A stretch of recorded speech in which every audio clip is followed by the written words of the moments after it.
Henry Mitchell believed he had finally found the perfect wife in the Philippines, a gentle woman who would fill the emptiness in his Seattle home with love and devotion. But beneath her sweet smile and caring touch lay secrets so dark and twisted that discovering the truth would shatter everything he thought he knew about love, trust, and the woman sleeping beside him. Henry's hands shook as he stared at his computer screen at 3 in the morning. The dating website showed 17 new messages, but only one mattered. Rosemary had sent another photo, this time of her cooking dinner in her small kitchen, smiling at the camera like she was looking right at him. For 6 months, they had been talking every day. She was different from the American women who never replied to his messages or rolled their eyes when he mentioned wanting a family. The rain pounded against his Seattle apartment windows. Henry worked as a software engineer, made good money, owned his own place. But at 38, he came home to silence every night. His last girlfriend had left him 2 years ago, saying he was too boring and not ambitious enough. The words still stung like fresh cuts. Rosemary never called him boring. She laughed at his jokes about programming. She asked about his day and actually listened to his answers.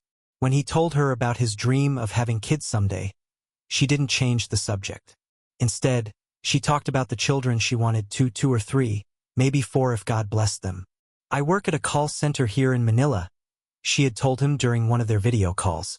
"The money is not so good, but I help my family.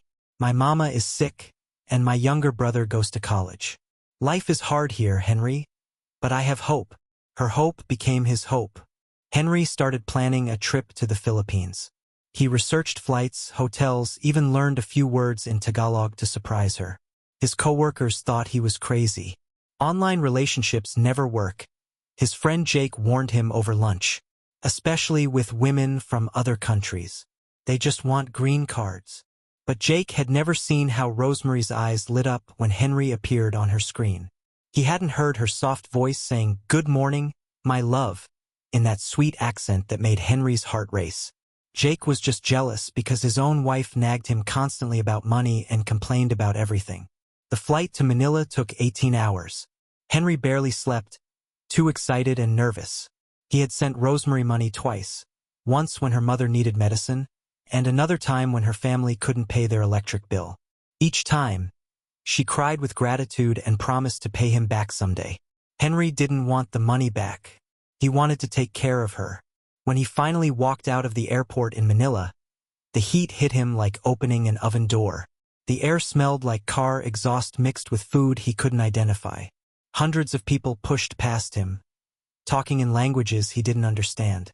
For a moment, panic crept up his throat. What if this was all a mistake? Then he saw her. Rosemary stood behind the barrier, wearing a yellow dress that made her look like sunshine. She was smaller than he expected, maybe 5 feet tall, with long black hair and skin the color of coffee with cream. When their eyes met, her face broke into the biggest smile he had ever seen. She jumped up and down, waving both hands above her head. "Henry, Henry, over here." His nervousness melted away. This was real. She was real. They hugged for a long time, and she felt perfect in his arms, soft and warm and right. She smelled like flowers and something sweet he couldn't name. "You're even more handsome than in the pictures," she said, looking up at him with eyes that sparkled like stars. Henry blushed. No one had ever called him handsome before. Their first dinner together was at a small restaurant near his hotel. Rosemary ordered for both of them, explaining each dish with excitement. The food was spicier than anything Henry had ever eaten, but he pretended to love it because it made her happy. "Try the lumpia," she said, placing a spring roll on his plate. "My grandmother's recipe is better, but this is still good."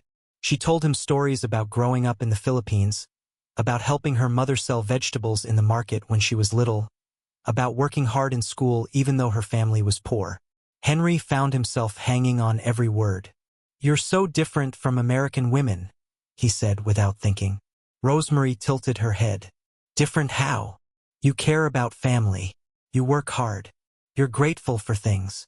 Henry paused, then added quietly, "You're not always angry or demanding more." Something flickered across Rosemary's face, but it was gone so fast Henry thought he imagined it. Family is everything in the Philippines, she said. We take care of each other. That's why I need to find a good husband who understands this. The word husband made Henry's stomach flip with excitement. After dinner, they walked around the shopping mall nearby. Everything felt like a dream. The bright lights, the crowds of people, Rosemary's small hand in his. She stopped at a jewelry store and admired a simple gold necklace in the window. It's beautiful, she whispered. Henry checked the price tag. $50. Not expensive by American standards, but he remembered what she said about money being tight. Without hesitation, he bought it for her. Rosemary's eyes filled with tears as he fastened it around her neck. No one has ever bought me jewelry before, she said. You're so kind, Henry. So generous. That night, Henry lay in his hotel bed staring at the ceiling, too happy to sleep. Tomorrow, Rosemary would take him to meet her family. He imagined Sunday dinners with kids running around, teaching his future children to ride bikes, growing old with someone who actually loved him. But as he finally drifted off to sleep, he didn't see Rosemary 3 floors below in the hotel lobby, talking rapidly on her phone in Tagalog, her voice urgent and businesslike, nothing like the soft sweetness she used with him. The Cruz family compound looked like a maze of concrete boxes stacked on top of each other. Henry counted at least 6 different roof lines and what seemed like dozens of windows, some with glass, others covered by metal sheets. A high wall topped with broken glass surrounded the property, and the heavy metal gate creaked when Rosemary's cousin unlocked it. "Welcome to our home," Rosemary said, squeezing Henry's hand. "Everyone is so excited to meet you." The excitement was obvious. At least 15 people waited in the main room, from tiny children to elderly grandparents. They all stared at Henry like he was a movie star who had wandered into their living room. The children whispered and giggled behind their hands. Rosemary's mother, Luz, was a stern-looking woman with graying hair pulled back tight. She spoke no English, but her handshake was firm and her eyes studied Henry like she was trying to see inside his soul. "Mama says you are very tall," Rosemary translated. "She wants to know if all Americans are giants." Henry laughed nervously. "Tell her I'm actually short for an American." This caused an explosion of chatter in Tagalog. Rosemary translated bits and pieces. They were asking about his job, his family, his house, his car. Every answer seemed to create more excited conversation. Breakfast was a production. Aunts and cousins brought dish after dish, rice, fish, vegetables Henry couldn't identify, and fruit that tasted like nothing he'd ever experienced. Everyone watched him eat, nodding approvingly when he tried new things and laughing when he reached for water after biting something too spicy. "You like Filipino food?" asked Carlo, Rosemary's teenage brother. His English was better than the others. "It's delicious," Henry said, even though his tongue felt like it was on fire. "Good," said Uncle Roberto, a man with calloused hands and a serious expression, "because Filipino wife cook Filipino food." Everyone laughed, including Rosemary, but Henry noticed her laugh came a second too late. After breakfast, the family peppered Henry with questions about America. How much did houses cost? What about cars? Was it true that everyone had credit cards? How much money did software engineers make? "They're just curious," Rosemary explained when Henry looked uncomfortable. "Most of them have never met an American before, but their curiosity felt different from simple interest. Felt like an interview or maybe an inspection." Later, when the crowd thinned out, Luz pulled Rosemary aside for a long conversation in rapid Tagalog. Henry caught a few words he recognized. Pera meant money. Casal meant marriage. The conversation got heated, with Luz pointing at Henry several times while Rosemary shook her head and responded in what sounded like arguments. "Everything okay?" Henry asked when Rosemary returned to his side. "Mama worries," Rosemary said, her smile looking forced. "She asks if you are serious about marriage, or if you just want a vacation girlfriend." Henry's heart jumped. "What did you tell her?" "I told her you are a good man who wants a family, but she says American men sometimes make promises they don't keep." That afternoon, Rosemary showed Henry around her neighborhood. They walked down narrow streets between houses that looked like they might fall down in the next strong wind. Children followed them everywhere, calling out, "Hello, Joe," and giggling when Henry waved back. "They call all Americans Joe," Rosemary explained. "From the old days with American soldiers." They stopped at a small store where Rosemary bought sodas. The shopkeeper, an old woman with missing teeth, talked to Rosemary in Tagalog while staring at Henry. When they left, Rosemary was quiet. "She asked if you're my boyfriend," Rosemary finally said. "I told her maybe more than boyfriend." Henry's pulse quickened. "What does that mean?" Rosemary stopped walking and looked up at him with those big dark eyes. "It means I think you could be my husband, if you want to be." The words hit Henry like lightning. Here was this beautiful, sweet woman talking about marriage after knowing him for just 6 months online and 2 days in person. In America, women wanted to date for years before even moving in together. "I would like that," Henry heard himself say. "I would like that very much." Rosemary threw her arms around his neck and kissed him right there in the street. The children who had been following them cheered and clapped. That evening, Henry was officially introduced to the extended family. Cousins, aunts, uncles, and neighbors crowded into the small living room. Someone had cooked a whole pig, and there was more food than Henry had ever seen outside a restaurant. "This is Henry," Rosemary announced in English, then repeated it in Tagalog. "He is my American boyfriend, and maybe soon more than boyfriend." The room erupted in cheers and applause. Men shook Henry's hand so hard his arm hurt. Women hugged him and pinched his cheeks. Children climbed on his lap and asked him to teach them English words. But in the middle of all the celebration, Henry noticed something strange. While everyone was congratulating Rosemary and asking him questions about America, he saw her slip away to the back of the house with Carlo and 2 older men he hadn't met before. They talked in hushed, urgent voices, and one of the men kept pulling out his phone and showing the others something on the screen. When Rosemary returned 20 minutes later, her smile seemed brighter than before, but something in her eyes had changed. It was like someone had flipped a switch inside her head. "Sorry," she said, sitting back down next to Henry. "Uncle needed to discuss family business." "What kind of business?" "Boring stuff," she said quickly. "Money for Mama's medicine, Carlo's school fees. Family problems." But Henry noticed that Carlo was grinning now like he'd just won the lottery, and the older men kept looking at Henry and nodding approvingly. Later that night, back in his hotel room, Henry couldn't shake the feeling that something important had happened during those 20 minutes. Something that involved him, even though he hadn't been part of the conversation. He tried to push the feeling away. Rosemary's family liked him. She wanted to marry him. Everything was going exactly the way he'd dreamed. So why did he feel like he was missing something important? Outside his window, Manila hummed with night sounds, traffic, music, voices calling out in languages he didn't understand.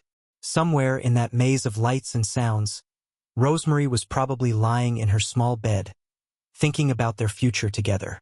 Henry fell asleep with a smile on his face, never knowing that 3 floors below, the hotel's business center computer was being used to research American immigration laws, marriage visa requirements, and the average net worth of software engineers in Seattle. Henry's credit card statement arrived on a Tuesday morning that would change everything. As he sipped his coffee in the kitchen of his Seattle home, the number at the bottom made him choke. $8,247.62. Just 3 months after bringing Rosemary to America, his careful savings were disappearing faster than ice in summer. "Honey, you okay?" Rosemary called from upstairs, where she was getting ready for her English classes at the community center. "Fine," Henry lied, stuffing the bill into his laptop bag. He didn't want to worry her. She was trying so hard to fit into American life, and money stress would only make things harder. The house felt different now.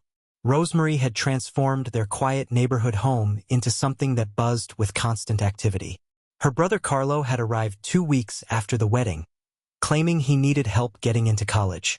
Then cousin Mira showed up with 2 suitcases and tears in her eyes, saying her boyfriend in the Philippines had thrown her out. "Family helps family," Rosemary explained whenever Henry looked overwhelmed by the growing crowd. "This is temporary, my love. Just until they find their feet." but temporary seemed to stretch longer each day. Carlo spent his time playing video games instead of looking for work. Mira cooked elaborate Filipino meals that used ingredients Henry couldn't pronounce and couldn't afford. The grocery bills had tripled. Henry's neighbor Jake cornered him while he was taking out the trash. "No offense, man, but your place is turning into a boarding house," Jake said, lowering his voice. "My wife counted 6 different people coming and going yesterday. You sure you know what you're doing?" "They're family," Henry replied, but the words felt thin even to him. That evening, Henry found Rosemary crying in their bedroom. Her phone pressed to her ear as she spoke rapid Tagalog. When she saw him, she quickly ended the call and wiped her eyes. "What's wrong?"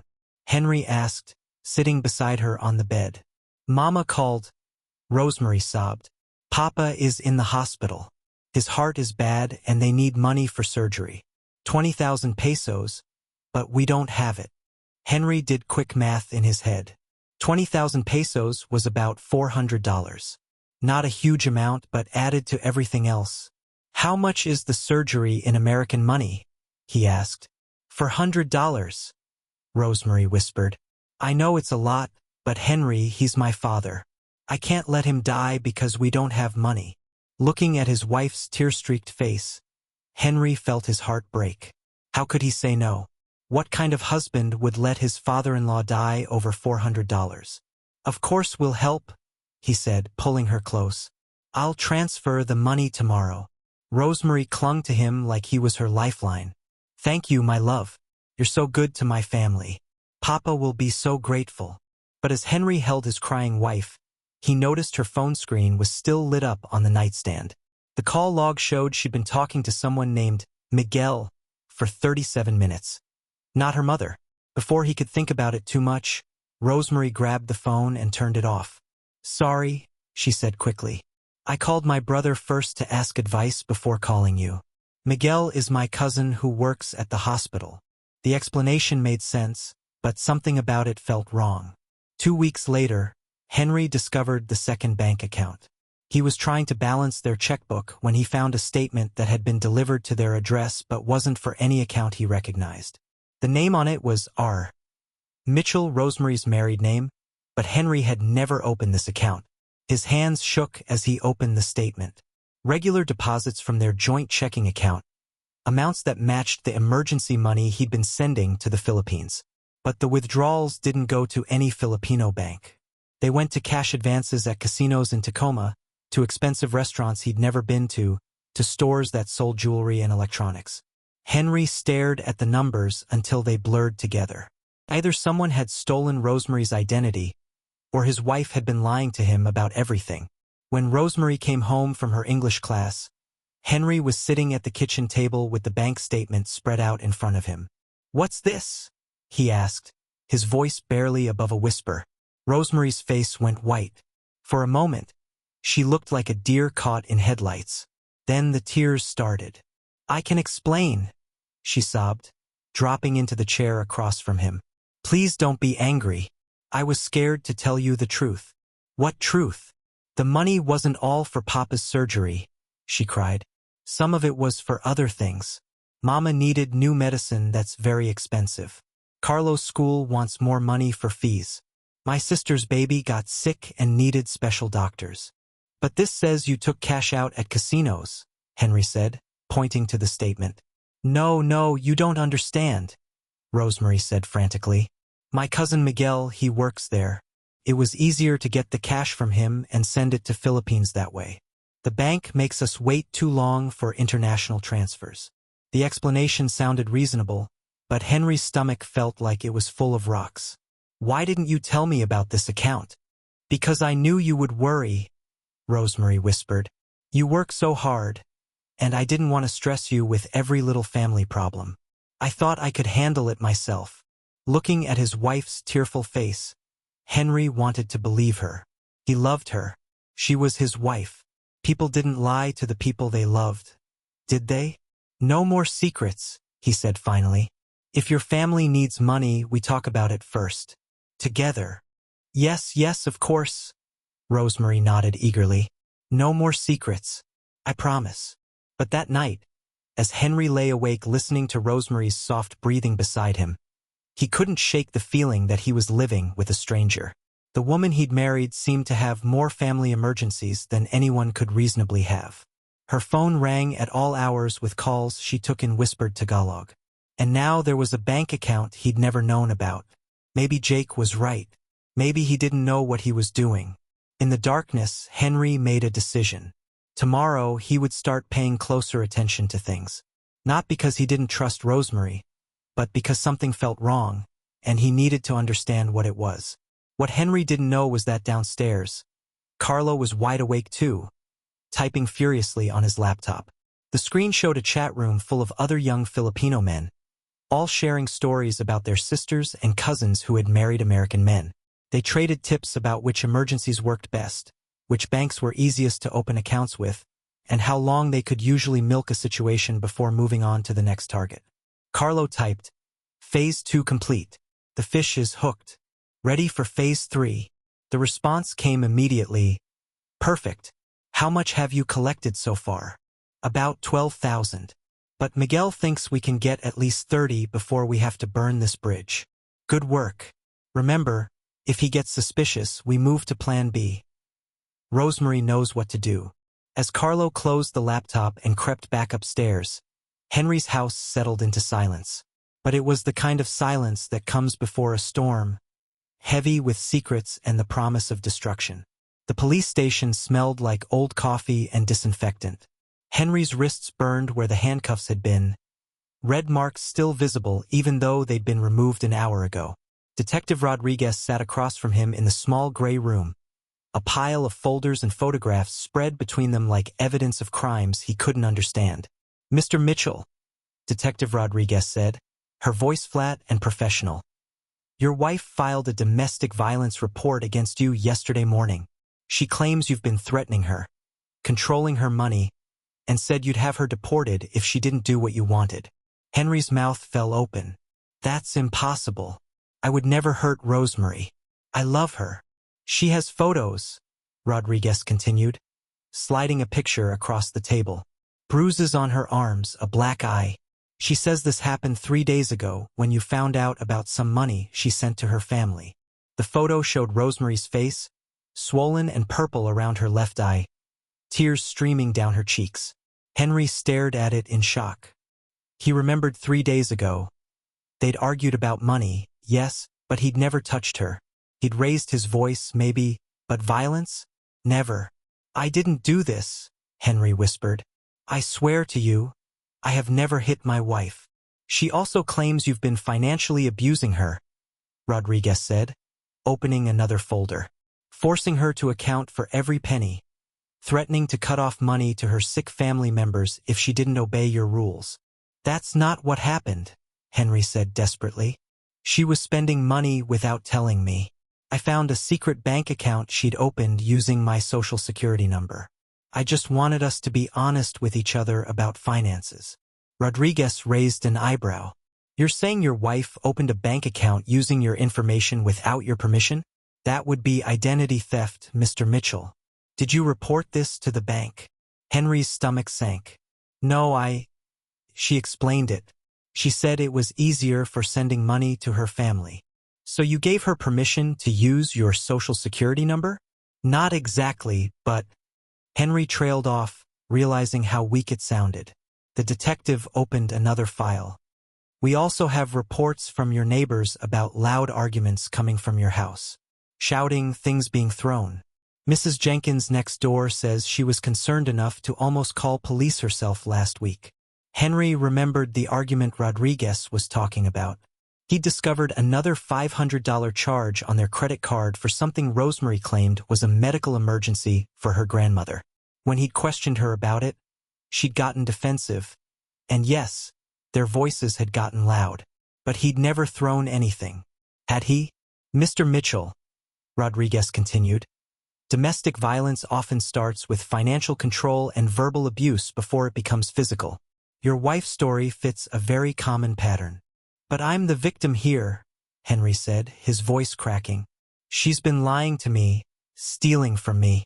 I've given her family thousands of dollars for emergencies that I'm starting to think never existed. Do you have proof these emergencies were fake? Henry realized he didn't. He'd never asked for hospital records or receipts. He'd trusted his wife. Here's what's going to happen, Rodriguez said, gathering the photos. We're releasing you today because your wife has decided not to press charges. But there's a restraining order in place. You cannot go within 500 feet of your wife or your home. You cannot contact her directly or through others. Violate this order, and you'll be arrested immediately. She's in my house, Henry protested. Where am I supposed to go? That's not my problem, Rodriguez replied. You can collect some personal items later today, but only with police escort. I suggest you find a lawyer and a hotel room. As Henry walked out of the police station into the gray Seattle afternoon, his mind reeled. How had his life turned upside down so quickly? 2 days ago, he'd been a married man with a home and a future. Now he was homeless, broke, and facing accusations that could destroy his career. His phone had 17 missed calls from work. His boss would want explanations he didn't have. His neighbors would whisper and stare. His family would hear about this and wonder what kind of man he really was. The hotel room Henry could afford was a grimy place near the airport. The sheets smelled like cigarettes, and the heater made noise like a dying animal. As he sat on the lumpy bed, Henry tried to piece together what had gone wrong. Had he been controlling? Maybe. He'd wanted to know where their money was going, but that seemed reasonable for a married couple. Had he been threatening? He'd told Rosemary that they needed to be honest about finances or their marriage wouldn't work. Was that a threat? The more Henry thought about it, the more confused he became. Every conversation with Rosemary seemed to have two possible meanings. Every argument could be seen as either reasonable discussion or abusive control, depending on who was telling the story. His phone rang. Unknown number. Henry. The voice was familiar but wrong somehow. Rosemary? Henry's heart jumped. Are you okay? Are you hurt? I'm scared, she whispered. The police told me not to call you, but I had to. I want to come home, Henry. I want us to fix this. Where are you? Are you safe? I'm staying with friends from church. Henry, I'm sorry about the police. I was just so scared when you got angry about the money. I thought you might hurt me. I would never hurt you, Henry said desperately. You know that, right? I love you. I know, baby. I was just scared. Can we meet somewhere? Can we talk? Henry's heart raced.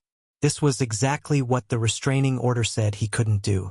But this was his wife asking for help, wanting to fix their marriage. Where? He heard himself ask. The coffee shop where we had our first date when I came to America. You remember? Tonight at 8. Rosemary, the restraining order. No one has to know, she whispered. Just us talking, trying to save our marriage. After she hung up, Henry stared at his phone for a long time. Everything inside him screamed that this was a trap, but the voice had sounded like the woman he'd fallen in love with. Scared, lonely, wanting to come home. At 7:45 that evening, Henry sat in his car outside the coffee shop, watching the door. This was probably the stupidest thing he'd ever done. But he couldn't lose Rosemary without fighting for their marriage. What Henry didn't see was the police car parked in the alley behind the shop, or Detective Rodriguez adjusting the recording equipment in her unmarked vehicle, or Rosemary sitting in the passenger seat next to her, practicing her lines one more time. Remember, Rodriguez said quietly, get him to admit he threatened you or your family. Get him to say something about controlling the money. We need him to incriminate himself. Rosemary nodded, checking her appearance in the mirror. The makeup around her eye had been carefully applied to look like fading bruises. He'll believe me, she said confidently. Henry always believes me. As Henry walked into the coffee shop, he had no idea he was walking into the final act of a performance that had been planned for months. All he knew was that he loved his wife and would do anything to save their marriage, even if it destroyed him. The morning light filtered through the blinds of Henry's new apartment, casting thin golden lines across the hardwood floor he had chosen himself. 6 months had passed since the coffee shop meeting that had nearly destroyed what remained of his life. 6 months since Detective Rodriguez had played him the recording of Rosemary's phone call, revealing how she had orchestrated their meeting to gather evidence for additional charges that never came. Henry sat at his small kitchen table, steam rising from his coffee cup like incense in a quiet church. The apartment was smaller than his old house, but every item in it belonged to him alone. No religious statues he didn't understand. No family photos of people who had never been family. No constant chatter in a language designed to exclude him. The silence felt like freedom. His phone buzzed with a text from his sister Rachel in Portland. "Still coming for Thanksgiving next week?" Henry smiled as he typed back, "Wouldn't miss it." The words felt different now than they would have a year ago. Then, accepting family invitations had felt like admitting failure, like broadcasting his loneliness to people who had their lives figured out. Now it felt like choosing connection over isolation, choosing people who knew him over strangers who performed love.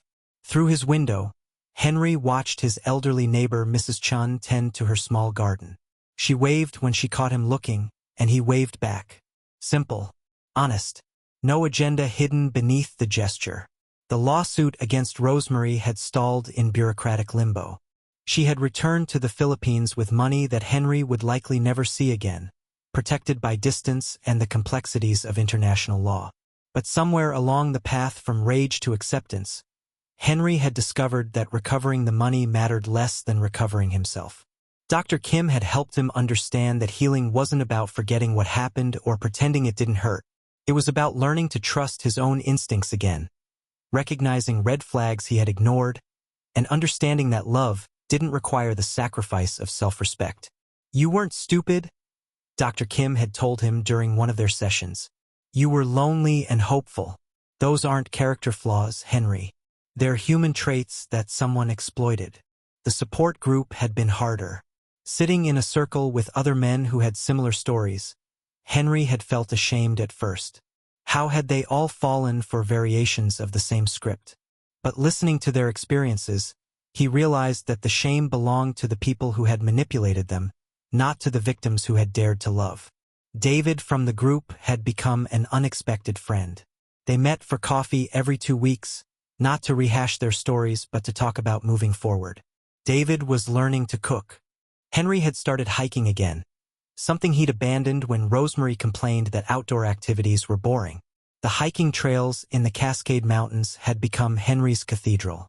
Walking through forests that had stood for centuries, breathing air that tasted like pine and possibility, he found a peace that no relationship had ever given him. The mountains didn't need him to be different than he was.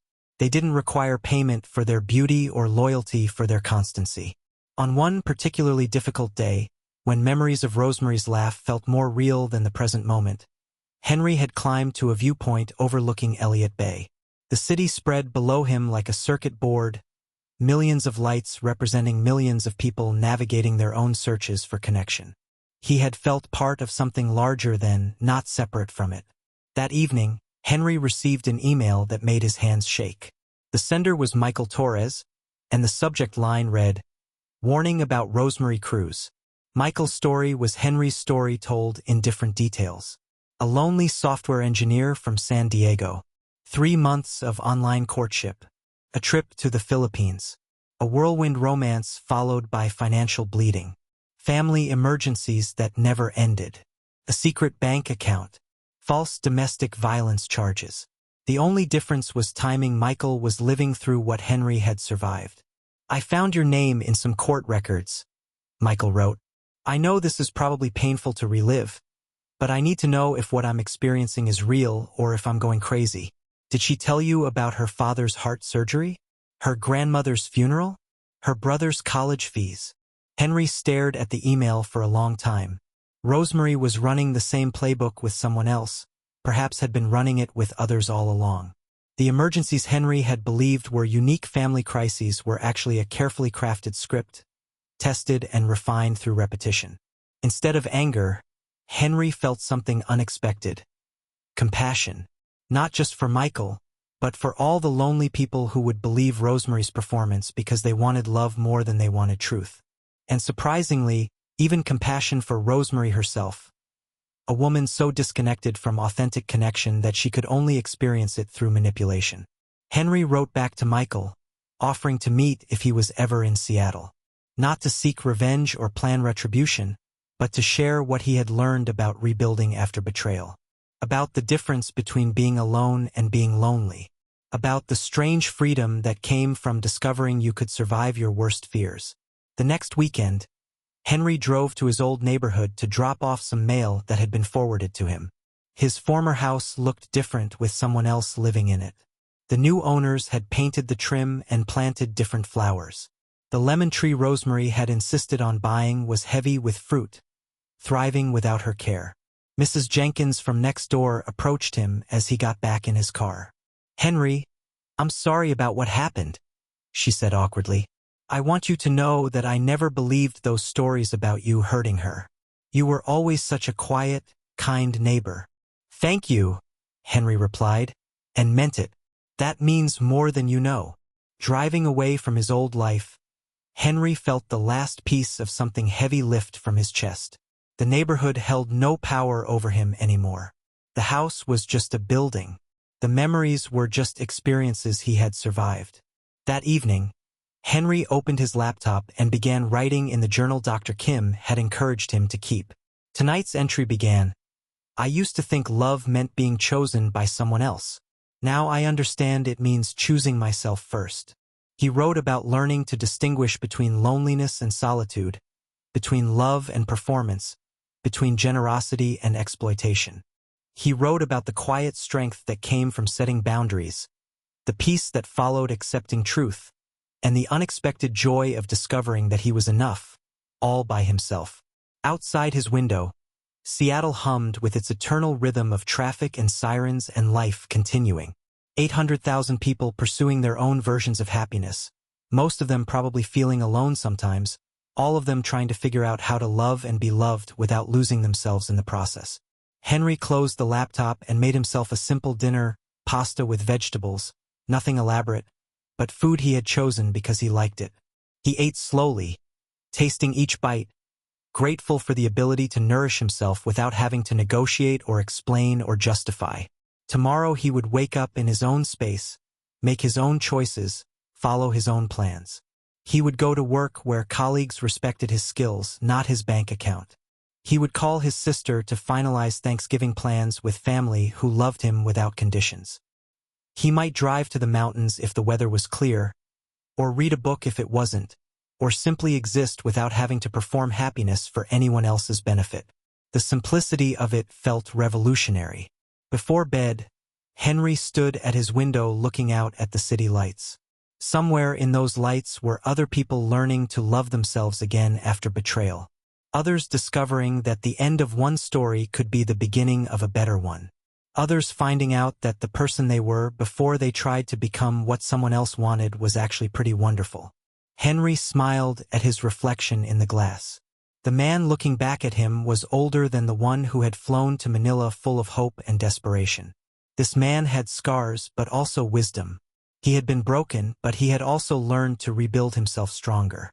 "I'm okay," Henry said quietly to his reflection. "I'm actually okay." And for the first time in longer than he could remember, he meant it completely.